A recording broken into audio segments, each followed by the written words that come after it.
Imagine, just for a moment, discovering an ancient blueprint, not for a building, but for really profound mental clarity, for liberation, actually. And it's rooted in the most fundamental thing we do, breathing. Right. It sounds almost too simple, doesn't it? Exactly. But this isn't just some vague idea. It's a really detailed step-by-step guide from a core text. Today, we're diving deep into the Ānāpānasatisuttaṃ. That's the discourse on mindfulness of breathing from the Buddhist tradition. A foundational text, really. Absolutely. And our mission, our goal here is to unpack this incredibly rich source. We want to distill the practical wisdom, show how this seemingly simple practice unfolds into a comprehensive path to understanding and freedom. Sounds like a plan. Where do we start? Let's set the scene first. Picture yourself, okay? Transported back to ancient India, to Sāvatthī. You're at the Pubarama Migramata Pasada, and it's a full moon Upasatha night. So a special observance night. Yes. And the atmosphere, you can almost feel it described in the text. It's calm, but incredibly focused, intense even. The Buddha is there, and he's surrounded by this really impressive assembly of elder disciples. Highly renowned ones. We're talking the A-list here, right? Totally. Yeah. Figures like Sariputta, Mahamoggallana, Mahakassapa, Mahakayana, Mahathita, Mahakapina, Mahakunda, Ravada, Ananda. The list goes on. Real heavyweights. And it's clear from the text, these elder monks weren't just sitting there meditating quietly in a corner. Not at all. There was this real buzz of learning happening. They were actively teaching, advising the newer monks. Often in groups, the text says. 10, 20, 30, even 40 monks at a time. Right. And the younger monks were apparently making remarkable progress, like really soaking it all in. Yeah, what's truly striking there is how the sutta immediately paints this picture of a dynamic environment. It's all about spiritual mentorship, rapid development. It's not just background scenery. Exactly. It's an active, thriving community. Knowledge isn't just being passively received, it's transmitted, absorbed, and leading to real, tangible results. It's like an ecosystem designed for accelerated spiritual growth. Okay, so you have this scene, the Buddha, the elders, the novices, everyone deeply engaged. What does the Buddha do? Well, he observes this silent, focused assembly, and then he addresses them. And what does he say? He encourages them, actually. Tells them to put forth even greater effort. Even more. They're already progressing rapidly. Right. He says, for the attainment of the unattained, the comprehension of the uncomprehended, the realization of the unrealized, basically keep going, strive harder. Wow. And then he makes a big announcement, doesn't he? He does. He declares his intention to stay right there in Sāvatthī for the Kamudi 4-month period. Which is like committing to an intensive 4-month retreat with them. Pretty much. And you can imagine the impact. Monks from all over the countryside apparently started traveling to Sāvatthī just to be near him during this period. Which must have put even more pressure on the elders to teach. Exactly. The text says they intensify their teaching even further. And the new monks, their progress just continued significantly. So this commitment, this presence, really amplified everything. Definitely. And then the Buddha praises the assembly. This isn't just, a polite, good job, everyone. No, It's more fundamental. He calls the assembly pure and solid. He says it's worthy of offerings, hospitality, gifts, and reverence. He calls it an unexcelled field of merit for the world. An unexcelled field of merit. That's strong language. It is. He emphasizes that even a small gift given to such a community yields great results, and a large gift yields even more. It underscores the rarity, the profound value of this kind of focused learning community. He even says it's worth traveling many leagues just to see such an assembly. So it's not just praise, it's a statement about potential. Precisely. It's a blueprint for what makes a community truly transformative. It's like a spiritual network effect. Individual progress gets amplified exponentially within this kind of dedicated, pure environment.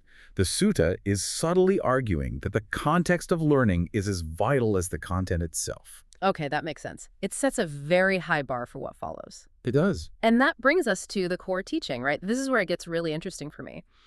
The text lays out this incredibly clear, systematic progression. Yes, a real roadmap. It shows how one practice literally builds upon the next, step by step, all the way to wisdom and liberation. So the map is mindfulness of breathing, Ānāpānasati, that perfects the 4 foundations of mindfulness, the Satipatthana. Right. Then, those perfected foundations perfect the 7 factors of enlightenment, the Buddhagga. Got it. And finally, cultivating those factors leads to the ultimate goal, Wisdom and liberation, Bija-vimutti.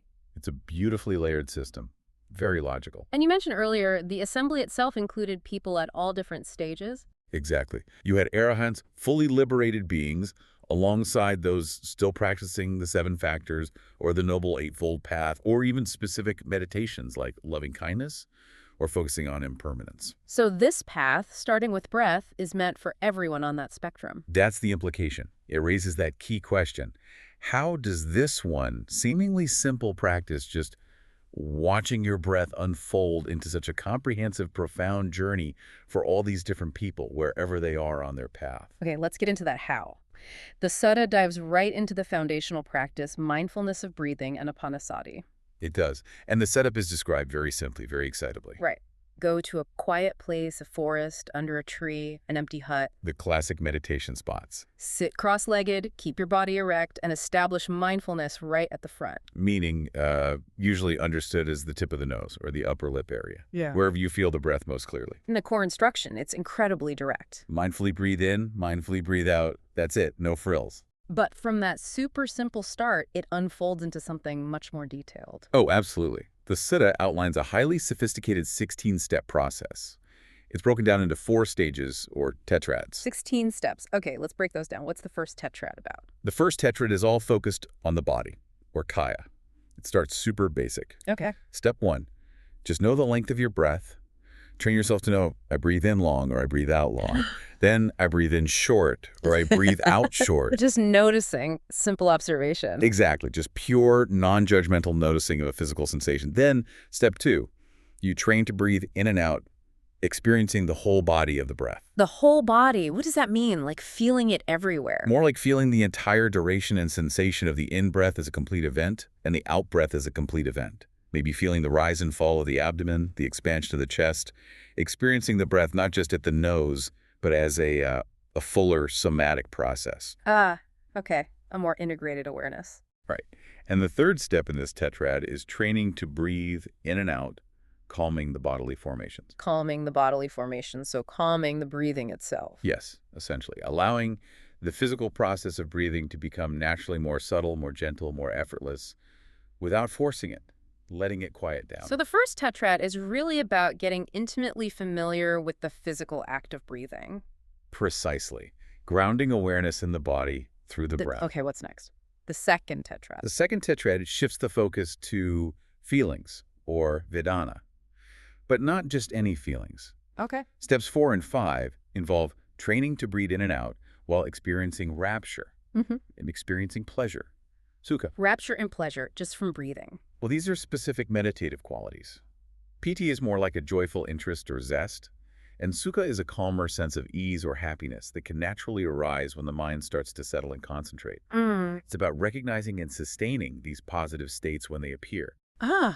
Okay. Not seeking pleasure, but noticing wholesome positive feelings arising from the practice itself. Exactly. Then, step 6, you train to breathe in and out, experiencing mental formations. Chitta Sukha. Mental formations, like thoughts and intentions. Yes, exactly. Perception and feeling are often mentioned here. It's becoming aware of the mental activity associated with the breath and the feeling states. Noticing the commentary, the labeling, the intentions that flicker through the mind. So observing the mental chatter. Observing it, yes. And then, step 7, you train to breathe in and out, calming mental formations. Like calming the breath, now calming the mind's activity. Precisely. Allowing that inner chatter, that stream of perceptions and feelings to settle down. Not suppressing it, but letting it become quieter, less intrusive. Okay, so body, then feelings, and the mental activity around them. What's the third tetrad? The third tetrad focuses directly on the mind itself, the citta. This is about working with the mind more actively. How so? Step 8 is training to breathe in and out, experiencing the mind. Just being aware of the mind's state as it's scattered, focused, dull, agitated. Okay, like taking the mind's temperature. Kind of, yeah. Then step 9 is gladdening the mind. Actively cultivating a bright, uplifted, joyful state of mind, building on the piti and sukha from before, perhaps. Okay. Step 10 is concentrating the mind. This is where you really work on bringing the mind to a state of unification, or samadhi, deepening that focus. Right. And step 11 is liberating the mind. This often refers to freeing the mind, even temporarily, from hindrances, things like sensual desire, ill will, restlessness, doubt, letting go of those obstacles. So experiencing, gladdening, concentrating, liberating the mind, that's quite a progression within just the mind focus. It really is. It shows a refinement of mental control and clarity. All right, that brings us to the fourth and final tetrad. What's the focus here? The fourth tetrad is focused on mental qualities or phenomena, dhammas. This is where the practice moves towards profound insight into the nature of reality. Okay, this sounds deep. It is. Step 12 is training to breathe in and out, contemplating impermanence. Anicca. Seeing that everything changes. Yes, observing directly through the lens of the breath and the mind states, how everything is constantly arising and passing away. Nothing is solid or permanent. You see it moment by moment in the breath itself. Exactly. Step 13 is contemplating fading away, viraga. This builds on impermanence, seeing how things not only change, but how attachment fades, how interest wanes, leading towards dispassion. Okay. Step 14 is contemplating cessation, nirvana. This is seeing the cessation of suffering, the possibility of the end of craving and attachment, seeing that ending point. Right. And the final step, 16, is contemplating relinquishment, Aisaga. This is the culmination, the actual letting go, abandoning, releasing all attachments and burdens, fully letting go. Wow. 16 steps from just noticing long breath, short breath, all the way to contemplating relinquishment. It's an incredible sequence. The breath becomes this constant, reliable anchor and mirror, guiding you through increasingly subtle layers of experience, body, feelings, mind, and finally, the fundamental nature of things. It transforms this simple act into a powerful tool for insight. It really does map it out meticulously. So, okay, we have these 16 steps of Ānāpānasati. How does the sutta explicitly say this practice perfects the four foundations of mindfulness, the Satipatthana? What's the direct link? Yeah, the sutta draws very clear lines. It doesn't just say practice this and mindfulness gets better. It shows how. Okay. So for the first foundation, mindfulness of the body, Yeah. those first tetrad steps, long, short breath, whole body breath, calming the breath. The sutta says that because breathing itself is a body or bodily formation, focusing on it in this way directly develops contemplating the body as body. So the object is a foundation. In this case, yes. And the result, by doing this diligently, you remove covetousness and distress related to the body and the world. You stop identifying so strongly with the physical, stop craving or resisting physical experiences. Makes sense. What about feelings? For the second foundation, mindfulness of feelings. The sutta links the second tetrad, experiencing rapture, pleasure, mental formations, calming mental formations, directly to contemplating feelings as feelings. Oh, so? Because the mindful attention to the breath and the pleasant feelings, piti sukha, that arise, and the awareness of the mental activity, citta sakha, are all types of feeling tones or mental experiences, vedana. By observing them closely through the breath practice, you learn to see feelings just as feelings without getting swept away. And again, the result is abandoning covetousness and distress. Exactly. You see feelings arise and pass, pleasant or unpleasant, without needing to grasp or push away. Okay, and the mind. For the third foundation, mindfulness of mind.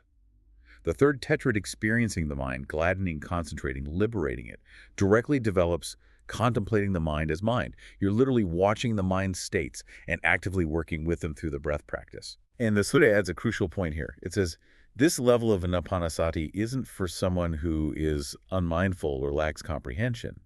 It requires that mindfulness is already somewhat established. So mindfulness builds on itself. Yes. And again, the outcome is abandoning covetousness and distress, this time concerning the mind states. You see thoughts and moods as transient, not me. And the final foundation, Pavas. For the fourth foundation, mindfulness of dhammas, mental qualities phenomena. The fourth tetrad, contemplating impermanence, fading away, cessation, relinquishment, directly develops contemplating dhammas as dhammas. Because you're observing these fundamental truths. Exactly. You're using the focused mind, anchored by the breath, to see these universal characteristics of existence directly. Impermanence, the nature of suffering, letting go. And the result here is described slightly differently. After abandoning covetousness and distress, you look upon these dhammas with equanimity. You see reality as it is, without reactivity. So each tetrad of breathing maps directly onto perfecting one of the four foundations, consistently leading to letting go of craving and aversion. That's the structure presented. It's a really elegant system, showing how one practice nourishes the others. Okay, so Ānāpānasati, perfects the four foundations. Now, how do those perfected foundations then give rise to and perfect the seven factors of enlightenment, the Bhujaga? What's that connection? Right. This is the next stage of the Suta's roadmap. It shows an organic unfolding, almost like a chain reaction of positive mental qualities emerging directly from that solid base of the four foundations. Okay, how does it start?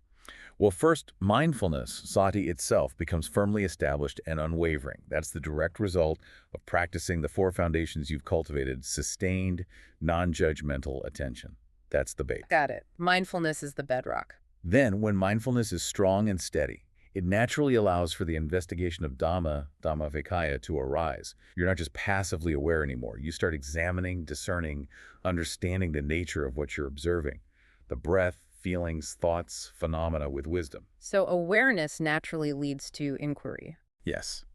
And as you investigate deeply, persistently, an unflagging energy, virya, arises. This isn't a tense striving.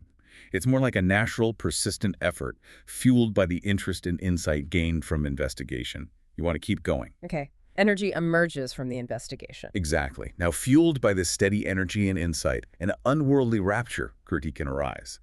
This is that wholesome joy, that zest, a feeling of upliftment that's not tied to sensual pleasures, but comes from the practice itself. Right, we saw that in the breathing steps, too. We did. And when there's that kind of joy and upliftment, the body and mind naturally settle into tranquility, passaddhi.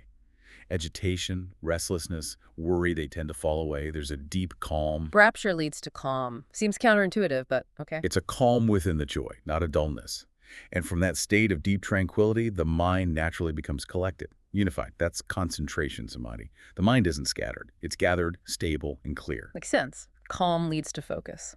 Right. And finally, with a mind that is calm, concentrated, and imbued with understanding, you develop equanimity. You can look upon all experiences, pleasant, unpleasant, neutral, with balance, without being thrown off course. It's a profound stability and non-reactivity. So mindfulness, investigation, energy, rapture, tranquility, concentration, equanimity, it really is a chain reaction. It is. Each factor supports and strengthens the next, creating this powerful positive feedback loop that propels the practitioner forward. It's like an internal engine for developing wisdom. Amazing. So we've climbed the ladder. Breathing perfects the foundations. The foundations ignite the enlightenment factors. What's the final step? How do these perfected seven factors lead to the ultimate goal, complete wisdom and liberation, Vijayavimukti? The Sutta explains that when these seven factors are fully developed, fully cultivated, they're inherently based on seclusion, on dispassion, on cessation, culminating in relinquishment. Okay, what does that mean exactly? It means these positive qualities aren't developed for their own sake or in a vacuum. Their very cultivation involves turning away from worldly entanglement, seclusion, a cooling of clinging and aversion, dispassion, seeing the end of suffering, cessation, and ultimately the complete letting go of all attachments, relinquishment. So the factors themselves embody the path to freedom. Yes. The full development and balancing of these seven factors is the process that dismantles the roots of suffering. When they reach their culmination, perfected through the systematic practice that started with the breath, the result is vijayavimukti, true, direct knowledge or wisdom, and the complete freedom or release, vimukti, from suffering and the cycle of rebirth. Wow. So what this sutta offers is really a complete, detailed, and surprisingly practical roadmap. It shows how to systematically deconstruct suffering and cultivate profound freedom, starting with the most basic, universally available tool we have, our own breath. That's quite a journey. We've really traced it from the simplest act of breathing, step by step, through mindfulness foundations, enlightenment factors, all the way to the pinnacle of wisdom and liberation described in the Ānāpānasatisuttaṃ. It's incredibly thorough. The meticulousness, the almost scientific precision of how each stage builds on the last is just remarkable. It really drives home that the tools for this profound inner work aren't somewhere else. They're not hidden or complex necessarily. They're right here, woven into our moment-to-moment experience. Absolutely. The Ānāpānasatisuttaṃ essentially demonstrates how the most ordinary act, breathing, can become this extraordinary gateway to wisdom and freedom, if approached with the right kind of attention and sequence. So maybe a final thought to leave our listeners with, something to chew on. If this text shows that breathing, something so mundane, holds such profound potential when examined with focused, progressive mindfulness, Well, what other ordinary aspects of your daily life might hold similar keys? Interesting question. What might you discover if you brought that same quality of detailed step-by-step attention to, say, the simple act of walking, or eating a meal, or truly listening to someone? Where else might profound understanding be waiting, hidden within the seemingly mundane?